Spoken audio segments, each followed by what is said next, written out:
បង្ហាញជនភាពអស្ចារ្យនៅក្នុងវគ្គនេះយើងខ្ញុំទៅពីអ្នកសូមអរគុណដល់អ្នកឧបត្ថម្ភធំនៅក្នុងកម្មវិធីវគ្គនេះលោកអ្នកបានឃើញនៅការបកស្រាយនៅបទចម្រៀងទម្រង់ជីកេរបស់វត្តមានតារាចម្រៀងអាជីពដែលធ្វើការសហការយ៉ាងពិសេសរបស់លោកគ្រូភ្លេងដើម្បីធ្វើឲ្យបទចម្រៀងនេះកាន់តែមានភាពអស្ចារ្យដែលជាប្រភេទទម្រង់សិល្បៈដ៏ល្បីល្បាញរបស់ប្រទេសកម្ពុជាយើងមុននឹងទេសនាការបង្ហាញសមត្ថភាពរបស់តារាចម្រៀងអាជីពរបស់យើងទាំងអស់នៅក្នុងសប្តាហ៍នេះសូមបញ្ជាក់ជូនដល់លោកអ្នកផងដែរតាក់ទងជាមួយនឹងលេខកូដសម្គាល់ខ្លួនរបស់ពួកគាត់នៅក្នុងសប្តាហ៍នេះយើងដូរលេខកូដសម្គាល់ខ្លួនរបស់គាត់គឺអត់ដូចអាទិត្យមុនទេចាពីព្រោះថានៅក្នុងសប្តាហ៍នេះអ្នកណាដែលឡើងមកបង្ហាញសមត្ថភាពជូនទៅដល់លោកអ្នកមុនគេបានន័យថាលេខកូដសម្គាល់ខ្លួនរបស់គាត់គឺលេខ1ដូច្នេះប្រហែលជាបងប្អូនប្រហែលជារងចាំតាមដានទេសនាទាំងអស់គ្នាហើយលេខកូដសម្គាល់ខ្លួនរបស់គាត់គឺជាការចាប់ពេញប៉ុងរួចរាល់អស់ហើយដែលសប្តាហ៍មុនបងប្អូនបានជ្រាបហើយសកម្មភាពគឺយើងធ្វើដដែលប៉ុន្តែនៅក្នុងសប្តាហ៍នេះក្រុមការងាររបស់យើងបានចាប់ជាមួយនឹងតារាចម្រៀងអាជីពរបស់យើងទាំងអស់ដូច្នេះសូមរងចាំទេសនាទាំងអស់គ្នាថាតើក្នុងចំណោមអ្នកទាំងអស់គ្នាអ្នកណាមានលេខកូដសម្គាល់ខ្លួនប៉ុន្មានដើម្បីងាយស្រួលក្នុងការបោះឆ្នោតគ្រប់គ្រងទៅដល់ពួកគាត់ឥឡូវនេះវត្តមានតារាចម្រៀងអាជីពក៏បានរៀបចំលក្ខណៈពិសេសដើម្បីបង្ហាញជូនលោកអ្នកនៅក្នុងសប្តាហ៍នេះដើម្បីជាកម្លាំងចិត្តសូមផ្ដល់ស្នូលទៅដៃអបអរសាទរបានខ្លាំងៗដល់គ្នាបាទ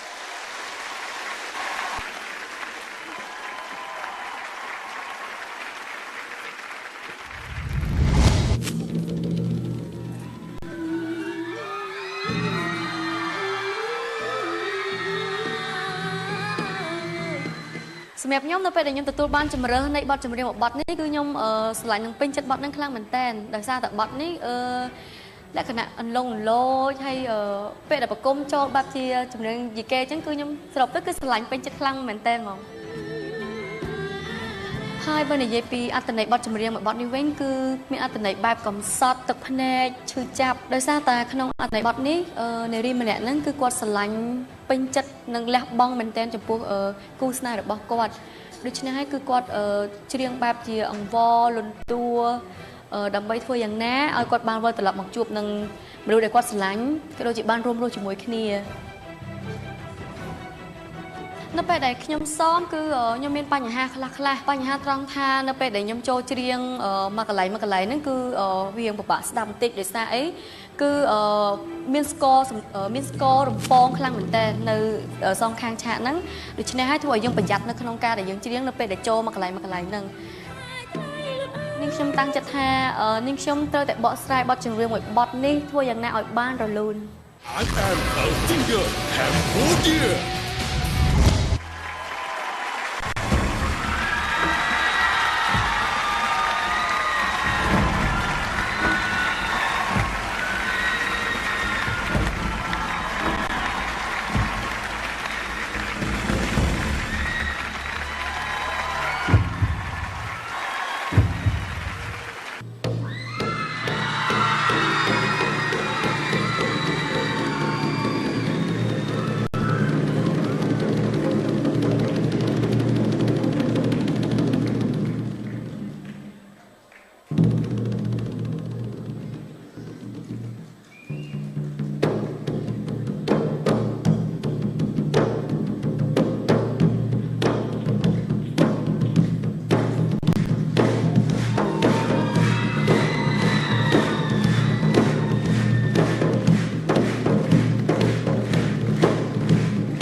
ដល់តន្ត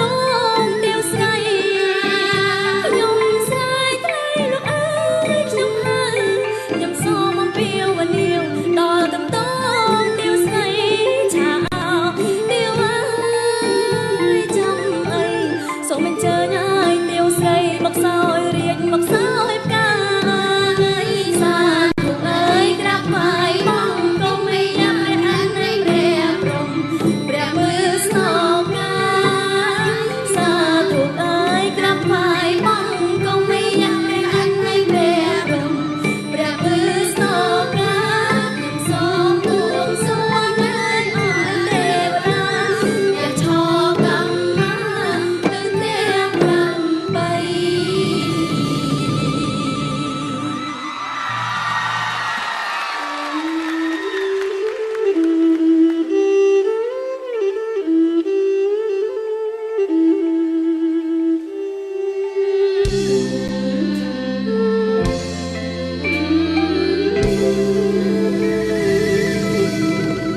ខ្ញុំម្ចាស់សូមក្រាបក្រោមព្រះបារមី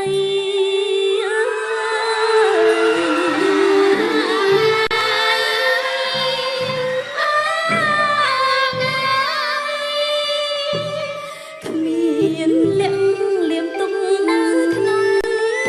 ចិន្តា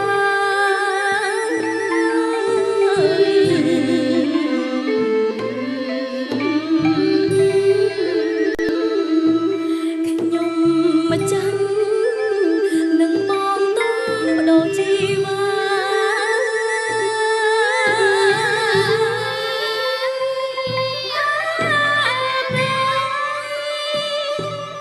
លំ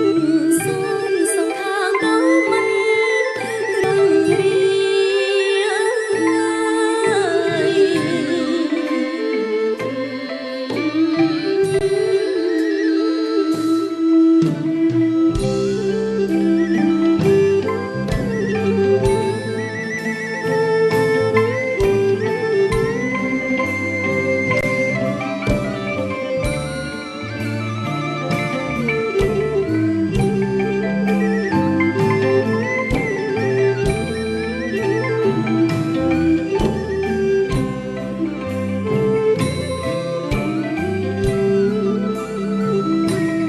សូមអង្គចេះសាព្រះអង្គមានរិទ្ធ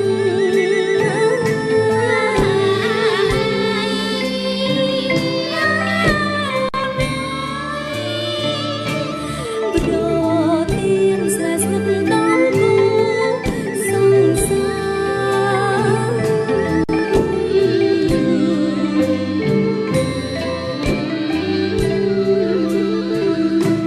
ធ្លាប់ស្បត់សាច់ចាប់សងអបរាធនា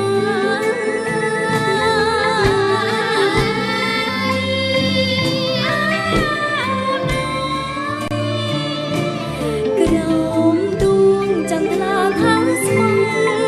គ្មានរ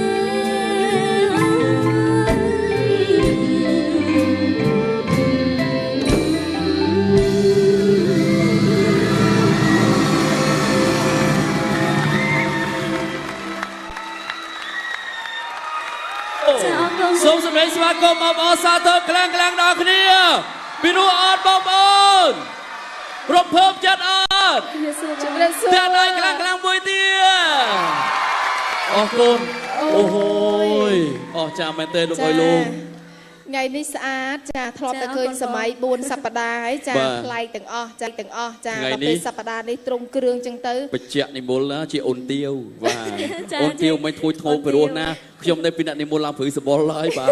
ចេះតែស្ដាប់បទសម័យដល់ពេលមកស្ដាប់បុរាណចឹងម្ដងដូចជាប្លែកមែនទេនិមលខ្ញុំនេះចូលតួមកចង់ឡើងមកភ្លាមចាក់ស្រាដាក់បាតដៃឲ្យបងមកបងចង់ញ៉ាំស្រាណាទាវ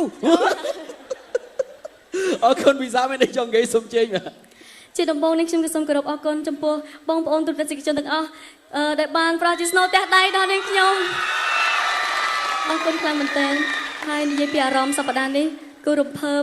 និងរីករាយរកពីអ្វីនិយាយបំបានទេដោយសារយើងបានត្រង់នៅសម្លៀកបំពាក់មួយឈុតនេះគឺមានអារម្មណ៍ថាសប្បាយចិត្តហើយ និយាយអត់ អារម្មណ៍រំភើបដល់ចាចា សម្លៀកបំពាក់មួយគឺពាក់ទៅគឺមានអារម្មណ៍ថាយើងអូយស្អាតខ្លាំងមែនតើ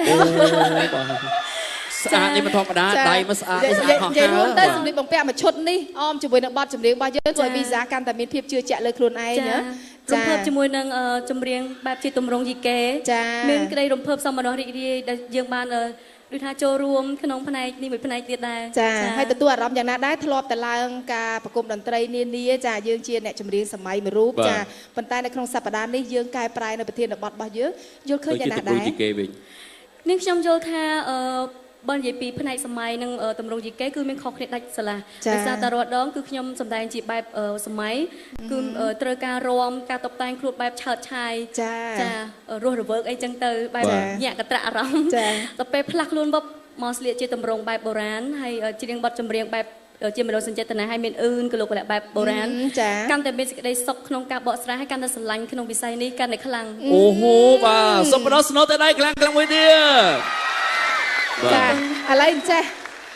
ដោយសារតែនេះខ្ញុំតំណាងឲ្យបងប្អូននៅទីនេះអត់ដឹងថាបងប្អូននៅតាមគេដ្ឋានស្នាមញញឹមរបស់ពួកគាត់មិនទេប៉ុន្តែមិននឹងបងប្អូននៅទីនេះស្នាមញញឹមរបស់គាត់ណាហាក់បីដូចជាឆ្លើយតបជាមួយនឹងទឹកចិត្តស្រឡាញ់ដោយវីសាបាននិយាយចឹងចាព្រោះថាស្នាមញញឹមរបស់បងប្អូននៅទីនេះខុសពីសប្តាហ៍ផ្សេងដែលកម្មវិធីរបស់យើងបានធ្វើណាចាស្នាមញញឹមរបស់គាត់ក៏ដូចជាស្នូទះដៃគឺបង្កប់ជាមួយនឹងទឹកចិត្តស្រឡាញ់ពេញបេះដូងតែម្ដង បាទមានបងប្អូនខ្លះទៀតកំពុងលងចេះហ្មងមុលអូយព្រោះអីក៏ព្រោះយ៉ាងនេះណាបាទបត់ចម្រៀងទម្រង់យីកេខ្មែរលោកវិសាលឲ្យតែពេលគេលងលោចចូលទៅលោកវិសាលអស់ទាញមកវិញបាទចា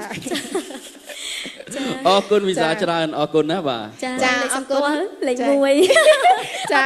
មិននេះខ្ញុំរៀបសួរថាសប្តាហ៍នេះដល់ទៅពេលដែរតែលងលោចជឿជាក់លើបទចម្រៀងដល់មានប្រម៉ូទលេខកូដខ្លួនឯងសោះ លេខកូដខ្លួនឯងបាទ ចាឥឡូវសូមជម្រាបជូនទៅដល់ប្រិយមិត្តទូរទស្សនិកជនកញ្ញាសុវិសាមានលេខកូដសម្គាល់ខ្លួនរបស់គាត់គឺលេខ 1 ដូច្នេះសូមត្រៀមទូរស័ព្ទណាចាផ្ញើសារចុចលេខ 1 ទៅកាន់លេខ 2016 ឬក៏ទូរស័ព្ទទៅបានដែរចាគឺថាបើសិនជាច្រឡំលេខកូដគឺវីសាបាត់បង់ឱកាសហើយចាអញ្ចឹងសូមផ្ទៀង